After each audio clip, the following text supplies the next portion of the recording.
तो आज हम समझते हैं माइटोकॉन्ड्रिया की संरचना। 4 नंबर का क्वेश्चन है, अच्छी तरीके से याद रखें आप सब लोग।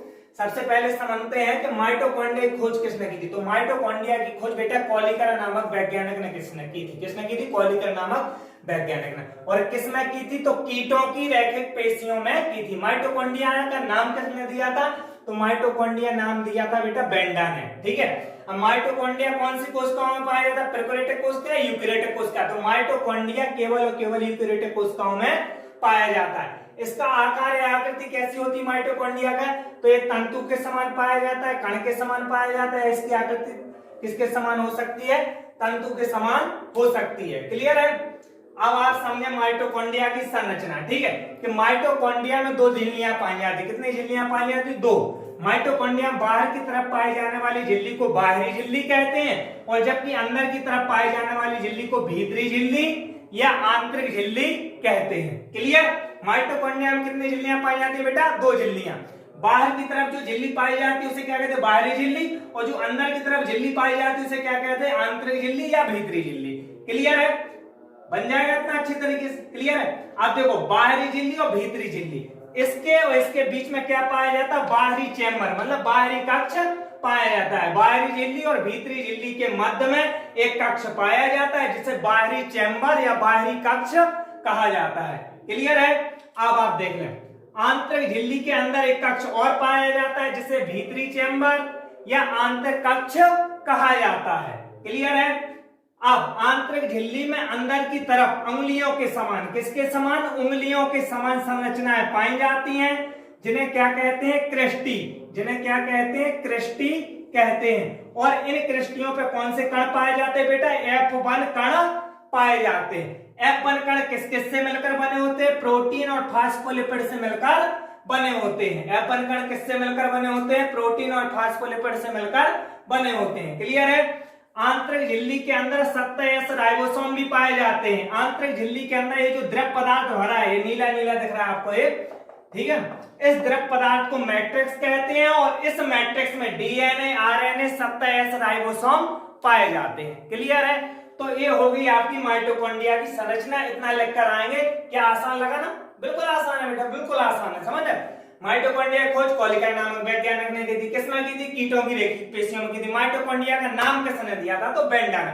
माइटोकॉन्ड्रिया कौन सी कोशिका में पाया जाता है? प्रोकैरियोटिक कोशिका में, यूकेरियोटिक कोशिका में, यूकेरियोटिक कोशिका में।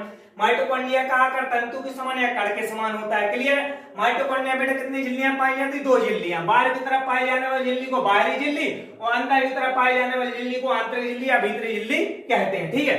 बाहरी और भीतरी के बीच में जो स्थान पाएगा ये क्या कहलाता है? बाहरी चैम्बर या बाहरी कक्ष।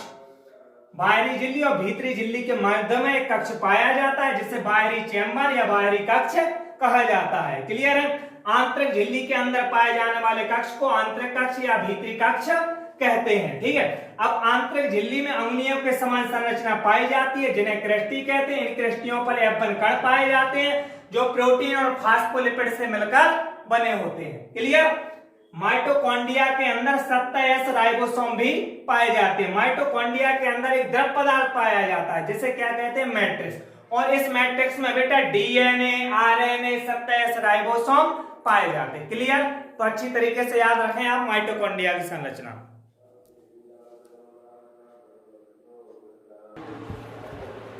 समझते अब केंद्रक की संरचना को चित्र सहित समझाइए। इंपोर्टेंट क्वेश्चन है, 4 नंबर का है, अच्छी तरीके से याद करें आप। बिल्कुल सरल भाषा में केंद्रक की संरचना को चित्र सहित समझाइए। वेरी वेरी इंपोर्टेंट क्वेश्चन है बेटा, अच्छी तरीके से याद करें। सबसे पहले केंद्रक की खोज किसने की थी? तो केंद्रक की खोज की थी रॉबर्ट ब्राउन ने। कौन ने की थी केंद्रक की खोज? रॉबर्ट ब्राउन ने।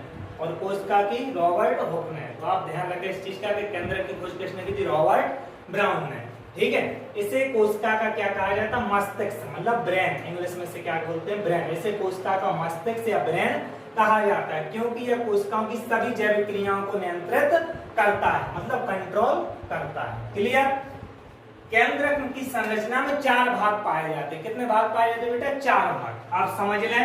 नंबर 1 केंद्रक झिल्ली, नंबर 2 क्रोमैटिन जाल, नंबर 3 केंद्रिका, और नंबर 4 केंद्रक द्रव। तो नंबर 1 समझते हैं, हेडिंग केंद्रक झिल्ली कि केंद्रक के अंदर दो प्लाज्मा झिल्ली पाई जाती है। केंद्रक चारों ओर से कितनी झिल्लियों से घिरा रहता है? दो प्लाज्मा झिल्ली से घिरा रहता है, जिन्हें बाहरी केंद्रक झिल्ली और आंतरिक केंद्रक झिल्ली कहते हैं। जिन्हें क्या कहते हैं? बाहरी केंद्रक झिल्ली और आंतरिक केंद्रक झिल्ली कहते हैं। क्लियर है? इसके बाद समझते हैं दूसरी हेडिंग, क्रोमोटिन जाल। कि केंद्रक के अंदर ये जो दिख रहा है ना धागे के समान संरचना, इसे ही क्रोमोटिन जाल कहते हैं। कि केंद्रक के अंदर अनेक धागे के समान संरचनाएं दिखाई देती हैं, ये क्या कहलाता है? क्रोमोटिन जाल। ठीक है, इसके भी कितने भाग होते हैं बेटा? दो, हेटेरोक्रोमोटिन और यूक्रोमोटिन। जो ये गहरा रंग दिखाई दे रहा है गाढ़ा गाढ़ा, इसको क्या बोलते हैं? हेटेरोक्रोमोटिन। कि हेटेरोक्रोमोटिन कैसे रंग के होते हैं? डार्क रंग के, मतलब गहरे रंग के होते हैं। ठीक है, और आनुवांशिक रूप से कैसे होते हैं? सक्रिय, मतलब जेनेटिकली कैसे होते हैं? एक्टिव होते हैं। और यूक्रोमोटिन कैसे होते हैं? हल्के रंग। यहाँ दो गहरा रंग तो नहीं है, तो यूक्रोमोटिन हल्के रंग के होते हैं और आनुवांशिक रूप से निष्क्रिय होते हैं। ठीक है, इसके बाद हेटेरोक्रोमोटिन क्या करता है? डीएनए से आरएनए का निर्माण नहीं कर पाता है, लेकिन यूक्रोमोटिन बेटा डीएनए से आरएनए का निर्माण कर लेता है। क्लियर है? तो एक बार और समझते हैं क्रोमोटिन जाल को। के केंद्रक के अंदर धागे के समान संरचनाएं पाई जाती हैं, जिन्हें हेटेरोक्रोमोटिन कहते हैं। क्लियर है? ये दो टाइप के होते हैं, मतलब क्रोमोटिन जाल कहते हैं। क्रोमोटिन जाल दो प्रकार के होते हैं, हेटेरोक्रोमोटिन और यूक्रोमोटिन। हेटेरोक्रोमोटिन कैसे होते हैं? डार्क रंग के, गहरे रंग के होते हैं। ठीक है, और आनुवांशिक रूप से एक्टिव होते हैं, सक्रिय होते हैं। ठीक है, और ये डीएनए से आरएनए का निर्माण नहीं कर पाते हैं। लेकिन यूक्रोमोटिन हल्के रंग के होते हैं। जो ये वाला भाग दिखाई दे रहा है, ये क्या है? यूक्रोमोटिन। ये क्या है? यूक्रोमोटिन। ये क्या है? यूक्रोमोटिन। ये हल्के रंग के होते हैं और ये क्या होते हैं? आनुवांशिक रूप से निष्क्रिय होते हैं। ये डीएनए से आरएनए का निर्माण कर लेते हैं। यूक्रोमोटिन क्या कर लेते हैं बेटा? डीएनए से आरएनए का निर्माण कर लेते हैं। क्लियर? अब चौथे नंबर की हेडिंग समझते हैं, बहुत मोस्ट है, अच्छी तरीके से समझते हैं। पहले नंबर, तीसरे नंबर की समझ लें। केंद्रिका। कि केंद्रक के अंदर एक गोलाकार संरचना दिखाई देती है, जिसे ही केंद्रिका कहा जाता है। केंद्रक के अंदर क्या पाई जाती है? गोलाकार संरचना, जिसे केंद्रिका कहते हैं। क्लियर? इसके बाद चौथे नंबर की हेडिंग है केंद्रक द्रव। केंद्रक के अंदर एक पारदर्शी द्रव पाया जाता है, जिसे केंद्रक द्रव कहते हैं। इस द्रव में क्या पाया जाता है बेटा? डीएनए पाया जाता है, आरएनए पाया जाता है और प्रोटीन पाया जाता है। क्लियर? तो आप ये अच्छी तरीके से याद रखें, 4 नंबर का क्वेश्चन है। ठीक है? क्लियर?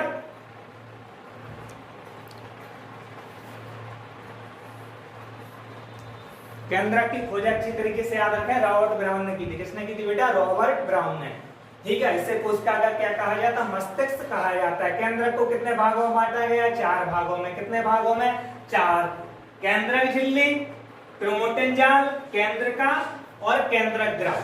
केंद्रक में कितनी प्लाज्मा झिल्ली पाई जाती हैं? 2, जिन्हें बाहरी केंद्रक झिल्ली और आंतरिक केंद्रक झिल्ली कहते हैं। ये बाहर की तरफ पाएगी इसे बाहरी केंद्रक झिल्ली, अंदर की तरफ पाएगी इसे आंतरिक केंद्रक झिल्ली कहते हैं। क्लियर है? इसके बाद दूसरा समझते हैं क्रोमोटिन जाल। कि केंद्रक के अंदर धागे के समान संरचनाएं पाई जाती हैं, जिन्हें क्रोमोटिन जाल कहते हैं। क्रोमोटिन जाल को 2 भागों में बांटा गया है, हेटेरोक्रोमोटिन और यूक्रोमोटिन। जो गहरे रंग के होते हैं वो हेटेरोक्रोमोटिन कहलाते हैं, जो हल्के रंग के होते हैं वो यूक्रोमोटिन कहलाते हैं। हेटेरोक्रोमोटिन आनुवंशिक रूप से सक्रिय होते हैं, यूक्रोमोटिन आनुवंशिक रूप से निष्क्रिय होते हैं। हेटेरोक्रोमोटिन डीएनए से आरएनए का निर्माण नहीं कर पाते, लेकिन यूक्रोमोटिन डीएनए से आरएनए का निर्माण कर लेते हैं। केंद्रक का, इसे समझ लें, तीसरी वाली हेडिंग है केंद्रिका। कि केंद्रक के अंदर एक गोलाकार संरचना पाई जाती है, जिसे केंद्रिका कहते हैं। चौथे नंबर की बेटा है केंद्रक द्रव। केंद्रक के अंदर एक पारदर्शी द्रव, ये जो हरा रंग का दिख रहा है, क्या है? केंद्रक द्रव, जिसमें डीएनए, आरएनए, प्रोटीन आदि पदार्थ पाए जाते हैं। क्लियर है? तो आप अच्छी तरीके से याद करें, बढ़िया बन जाएगा।